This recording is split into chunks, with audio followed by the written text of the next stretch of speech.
I'm now Shel Wooding, the session chair for this morning's first session.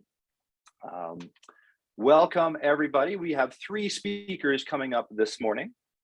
And without much further ado, I am going to hand things off to our first speaker, who is going to be Raghavendra Bhatt. He is speaking on the distribution of square prime SP numbers, and he's normally hailing from the University of Illinois Urbana-Champaign, though I don't actually know where he's hailing from right now. But I'll hand it over to you, Raghavendra, to take it from here. Thank you so much for that introduction. Good morning, everybody, or good afternoon, or good evening, depends on which part of the world you are from. I'm very happy to be here. This is the first time I'm attending West Coast Number Theory, and yesterday was the day I actually graduated from the University of Illinois with a mathematics degree. So this is my first talk as an alumnus of UIUC. So it will be something I'll remember for a long time. Today, I wish to talk about my recent paper, which is the square prime number paper. It's on Slack if you want the PDF, but I will also be sharing the PDF on the screen a little bit later. This was a project that I did on my own, but I was also mentored by Professor Alexandru Zarescu from Illinois. He's a very well-known number theorist, and he has mentored and guided me a lot throughout my undergrad. It was an idea that I got in my freshman year. It took a while to materialize, and just about 2 months ago it got accepted at the Missouri Journal of Mathematical Sciences, and it happens to be my first official paper. So on that note, it's another special thing that I'm sharing with all of you. So before I share the PDF on the screen, I would like to share my phone and talk to you informally about the motivation behind this discovery and what it is. So I hope you can all see the whiteboard that I'm sharing, which is not exactly white at this moment. But so I have always been an enthusiast about prime numbers. And when I was 13, 14 years old, I came across a book, and I accidentally discovered that the sum of every even number can be expressed as the sum of two primes. And for a remarkable 12 hours, I believed it to be an original discovery before tumbling across a certain Goldbach who happened to have done it many hundreds of years ago. So from that day on, I was always inspired to come up with something new. And I tried for a while, and I discovered that prime numbers are a very difficult domain to work in. And most of the research that's been happening is open problems. And these are problems that nobody has solved for multiple centuries. So I wanted to work in a slightly different domain. I wanted to create a different a set of numbers that are very closely related to prime numbers, but I thought they should be slightly easier to handle with. And when I say easier to handle with, I wanted to answer a few simple questions that people find near impossible to answer in prime numbers. So I refer to a number as SP if it can be represented as a product of a square number and a prime number. The only condition is that the square number shouldn't be 1, because if you allow the square to be 1, you can generate the set of prime numbers again. So any square which is not 1 and any prime number, you multiply them together and you get an SP number. As a simple example, you have 4 times 11, which is 44, which is an SP number. You have 9 times 3, which is 27, which is also an SP number. So as a trivial corollary, you have that, I mean, not even a corollary, you can call it a definition. Every prime cube is SP, and every prime odd power is also SP. So what happens with these numbers? The first thing that one can understand is that these numbers can be generated more, in a slightly simpler way than primes. Because to generate prime numbers is something that people have not yet figured out if that can be done in polynomial time or not. It's one of the famous PNP problems. And you cannot just go on generating as many primes as you want, right? Most of the computers in the world are all being tested on their power, depending on what is the largest prime number that they can generate. And they're doing these Mersenne primes. You raise a prime to a very, very large power, and then you subtract 1. But SP numbers are simpler to generate. You just pick any prime number that you like, and square numbers can always be generated in linear time. And you can go, you can even generate a 1000-digit square number right now if you wish. So these are slightly easier to generate. The caveat is you won't be generating them in consecutive order. Now that is still a difficult thing to do, but you can generate as many SP numbers as you want, whenever you want. That's the first thing.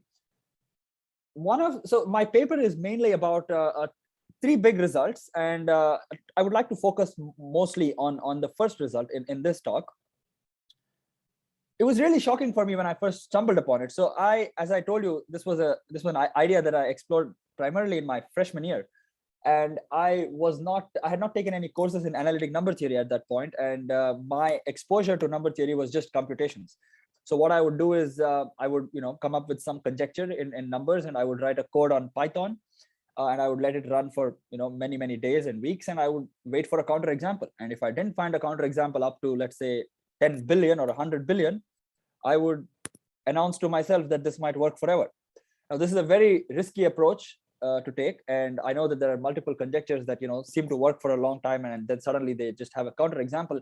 But this was a sort of a naive approach I took to number theory, and this was actually how the accidental discovery of the Goldbach conjecture had happened, where I manually verified for the first 100 numbers, and then I wrote a code and checked it up to like 10 billion or something, and I thought it would work for everything. Now, with prime numbers, it so happens that in these conjectures, the counterexamples usually happen when the numbers are small. Because as the numbers get larger and larger, probability comes to your aid, and it gives you enough numbers for these kind of things to work out. But what I kind of was shocked by was that the cardinality of these SP numbers wasn't too different from primes. So I looked at I looked at all the SP numbers smaller than 1,000. I looked at all the SP numbers smaller than 1 million, and I actually counted them, and I found out that the actual raw count wasn't too different from pi of n. And pi of n is as you all know, it's a number of prime numbers smaller than n. Now, this is asymptotic to n over log n via the prime number theorem. And what I'm implicitly trying to imply is that I saw that the SP numbers were also somewhat very similar to n over log n. But at that time, I didn't have the mathematical rigor or enough foundations in proof writing to actually write this proof out formally, and that didn't happen until a year or two later. So in my paper, I proved that the actual cardinality of SP numbers is exactly, it's a big O of n over log n, and the constant is zeta of 2. So it so happens that even if you take all the square numbers except for 1 and you multiply them with all the prime numbers, you create a set of numbers that is having very similar total count. Now, why is this important? Now, I mean, I wish to correct myself. It's not exactly zeta of 2, it's zeta of 2 minus 1.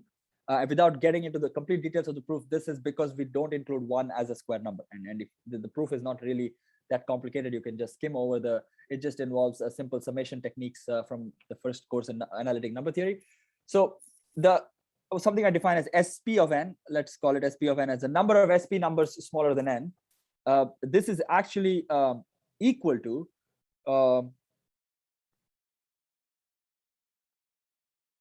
or let's say asymptotic to zeta of 2 minus 1 times n over log n. Right? And because there's a slight error term from the original error term from the prime number theorem as well, which is of the order of O of n over log squared n. But the main term is the same with this additional constant. Now, why does this matter? Now, if somebody was to discover a certain use for SP numbers in real life settings where currently primes are being used, maybe it's cryptography or maybe it's something else, whether it's a different kind of factorization that people wish to define, you will be working with a set which is not too different from primes themselves. So you will have the same number of numbers at your disposal. And the interesting thing here is zeta of 2 minus 1 is smaller than 1.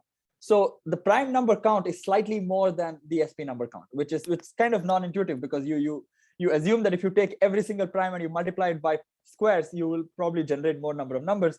But it turns out that it's not true. Right, so that was the first thing. And once I had this theorem proved, what I wanted to do is work on conjectures in primes and see if they could be proved in this different setting of SP numbers.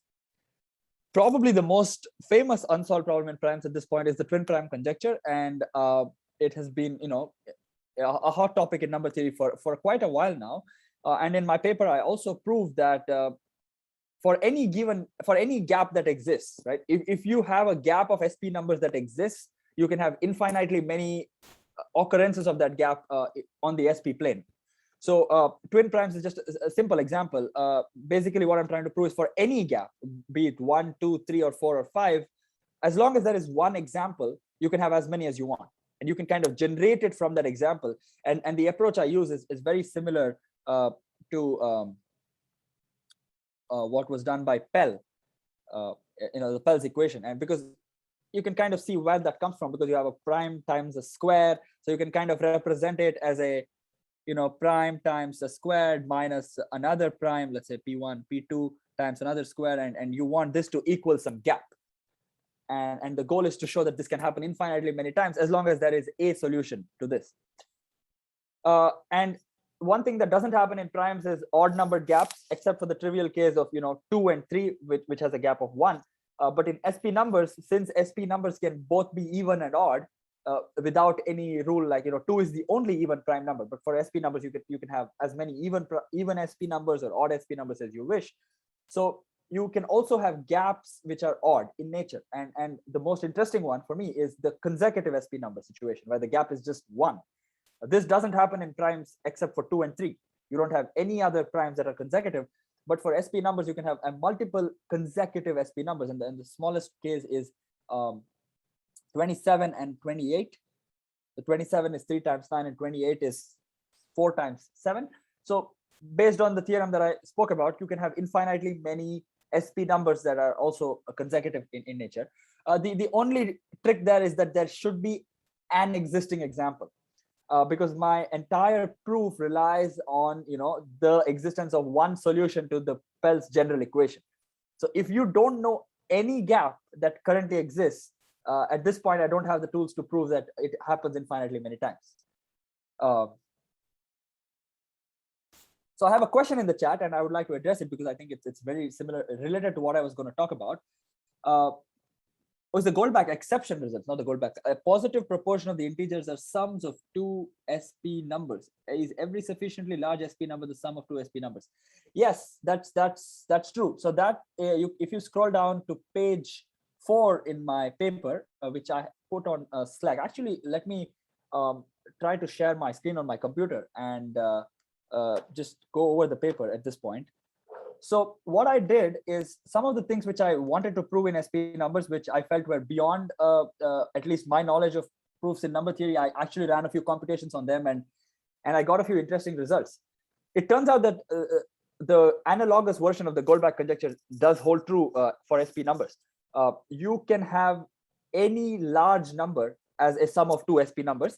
And I actually figured out that you do have some very small exceptions, and everything which is greater than 3,931 all the way up to a billion does seem to hold. You can have them as a sum of 2 SP numbers. And the more interesting thing for me is that if you just looked at SP numbers themselves, every SP number greater than 27 can be written as a sum of 2 SP numbers. So you don't have to wait until 4,000. It starts at 27.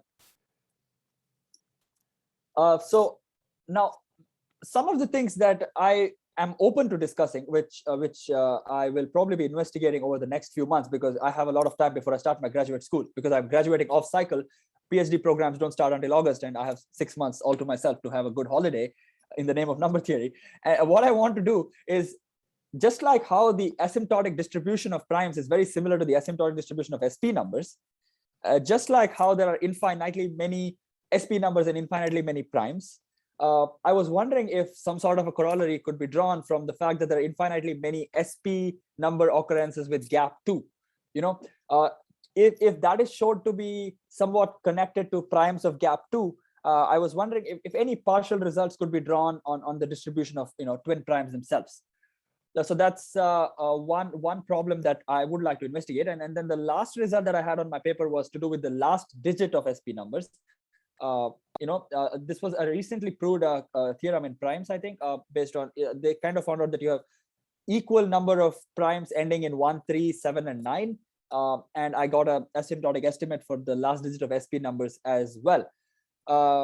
I apologize if I was a little too fast, skimming through the material. I just wanted to shed a little bit of light on most of the theorems and conjectures that I talked about in my paper. and I would like to open, keep the stage open for questions. So feel free to ask me anything that you want to ask. And while you're thinking of questions, I'll just keep the screen here so that you can look at the first few conjectures on SP numbers. Once again, I really thank West Coast Number Theory for giving me this opportunity. I consider myself just a beginner in mathematics research, but it means a lot that I could present it before many stalwarts in number theory like all of you here. Thank you so much. And thank you. On behalf of West Coast Number Theory, let's thank the speaker. All right. Fantastic. Excellent use of multiple media in one talk. You're setting a record for having things work in a single talk, at least for this conference this year. Are there any questions for our speaker? Yeah, I have a question. Eric. Yeah. So the idea that if a gap shows up once, then it shows up infinitely often, relying on the Pell equation. But if, for example, the gap 10 is 18 minus 8, which is 2 times 3 square minus 2 times 2 square, so we're using the same prime in both of those numbers, and so you can't really use the Pell equation for that.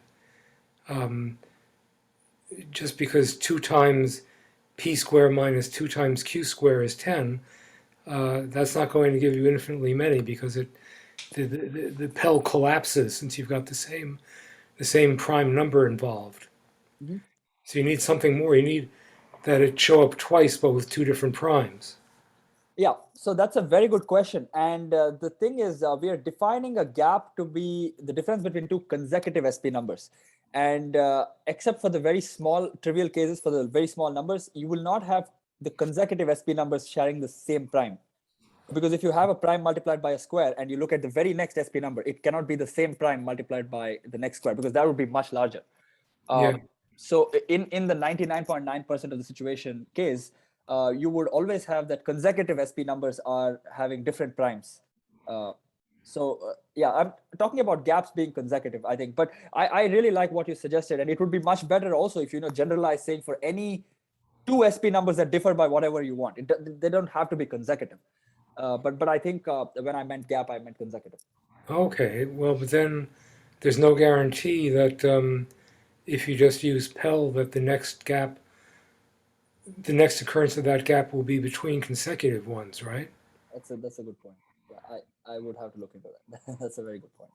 Yeah. If the gap was large enough, the next occurrence you might have had something in the middle. Yeah. So at this point, I think how it's built is, for the first case, it's a consecutive situation, and then you show that it does happen multiple number of times. Yeah. Okay. Thank you so much for that question. I really like that. Yeah. Thank you. All right. Thank you, Jerry. Thank you, Raga. If there are further questions, feel free to ask them, but please feel free to move them over to Slack so that we can move along with our program. I'd like to thank the speaker